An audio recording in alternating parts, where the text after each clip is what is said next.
Amos पुराने नाम उसका 5वां बाब।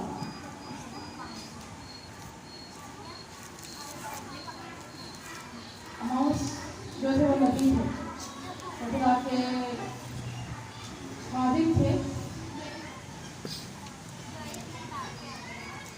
और इन्होंने बड़ी दिलेरी से खुदा के पाक कलाम को सुनाया था। 5वां बाब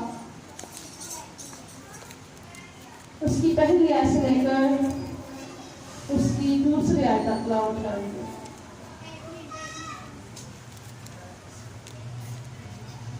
ओए जोएल नीचे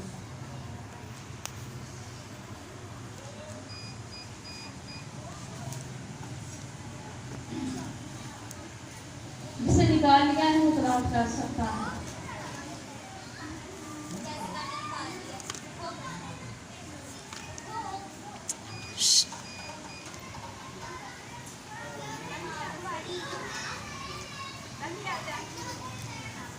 पहली ऐसी दूसरी आयत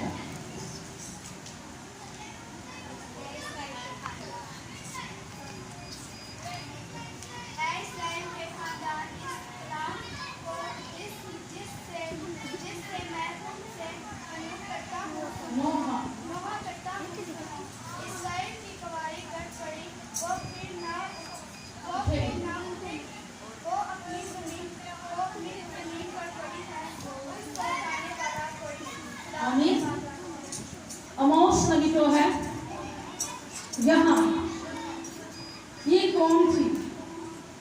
यहूदा का एक कबीला था। किसका था? यहूदा का एक कबीला था और ये शुमाली की तरफ था और अमोस ने ये मुनादी की थी। कौन सी मुनादी की थी? यहाँ लिखा है कि ये जो शहर था, ये जो मुल्क था, खुशहाल था, नुमाया दीनदारी, खुदा परस्ती और बहुत बातों में ये जो शहर था ये बड़ा खुशहाल था, बहुत खुशहाल था। मौस कहता है, मौस नबी कह रहे हैं कि ये बड़ा खुशहाल मुल्क था, मगर इसमें एक बड़ी खराबी थी। ये अमन का शहर तो कहलाता था यहूदिया का, मगर क्या था इनके अंदर? ये लोग जो थे ना, ये बड़े ये ना अमीर थे, दौलतमंद थे। ये जितनी खुशियां थी इनके तक ही महूद थी।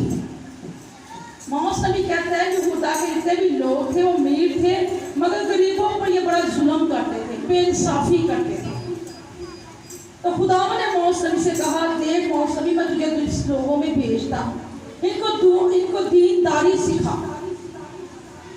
क्या ये खुशी करते हैं जबकि ये अमीरों तक है? गरीबों का इसमें हक नहीं कि ये खुशी कर सके, मना सके। मगर ये जो लोग थे ये दौलतमंद थे, ये गरीबों को कुछ भी नहीं जानते, ना चीज जानते थे। और यह लिखे कि दीनदारी और खुदा परस्ती मैं एक बड़ी जुर्रत से अमोस नबी ने क्या की? मुनादी की। जब इसने मुनादी की तो ये लिखा है उसने बड़ी जुर्रत से की थी। और क्यों जुर्रत से की? जो खुदा के साथ चाहते हैं वो कभी नहीं डरते।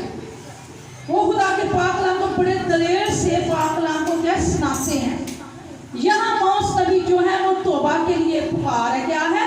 तौबा के लिए। अब लिखा है ऐसा के खानदान इस्लाम को जो मैं तुम पर नोहा करता हूँ सुनो। अब ये नोहा कर रहा है, क्या कर रहा है? नोहा कर रहा है। और यहाँ नोहा क्या कर रहा है? वो क्या कह रहा है? इस्राएल की कुंवारी क्या है? गिर पड़ी है। इस्राएल की कुंवारी क्या है? गिर पड़ी। अब ये इस्राएल की कुंवारी कौन थी? यहाँ कि वो फिर ना उठेगी। ये यहूदा को कुंवारी करती क्या है? किसको? यरूशलेम जो था वो बड़ी बहन थी, यहूदा जो थी छोटी थी। इससे कि यहूदा जो है वो गिर पड़ा। अब इसको कोई नहीं